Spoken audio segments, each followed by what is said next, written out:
In this video, you're going to get to see how important an air leakage test is and the inputs into the ventilation section of the Dwelling Energy Assessment Procedure, which is the software which is being developed by the Sustainable Energy Authority of Ireland to generate a result for a building energy rating, but more importantly to prove compliance with Part L.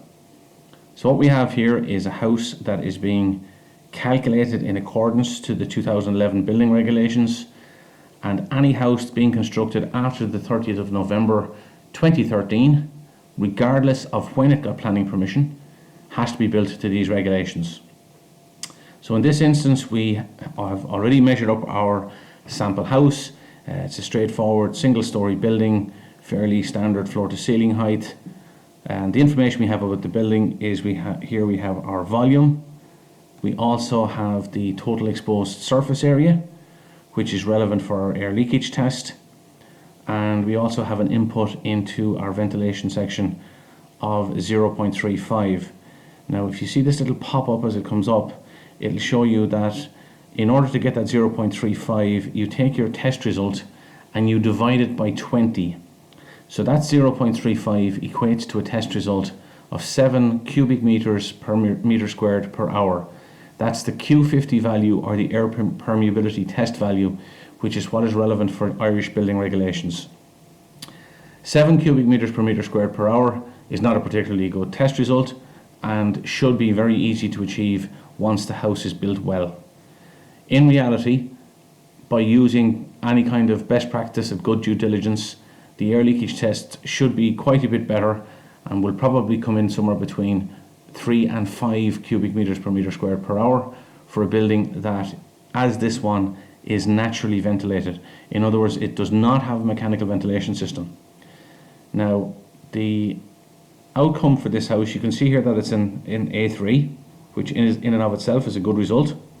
The house is heated by oil, and in order to meet its renewable targets, it has solar panels, and it also has a wood burning only stove. So from the perspective of the first threshold, there is no problem whatsoever achieving the 10 kilowatts per meter squared per year threshold. But you can see down here that whilst it does conform to the carbon performance criteria or coefficient and is well within the maximum permissible carbon performance coefficient, it fails on the energy performance coefficient. Now if you go back through the rest of this calculation, which we won't do now, but you will see that the U values are very good, the U values for the windows are very good, there's 100% low energy lights, the thermal bridging factor, etc. are all very good values. So if we go back up to our ventilation section, and we have again, if we have a look again at our air leakage test, if we were to adjust that to 3 cubic meters per meter squared per hour, which again would reflect something in the order of best practice for a building with natural ventilation. So if we take 3 and we divide it by 20, we get an input value of 0.15. And if we go back down to our results tab, the house will now be in conformance with both sets of criteria. So we have our 3 vital green ticks, and these are the only way that the house is going to be compliant with Part L. Thank you for watching.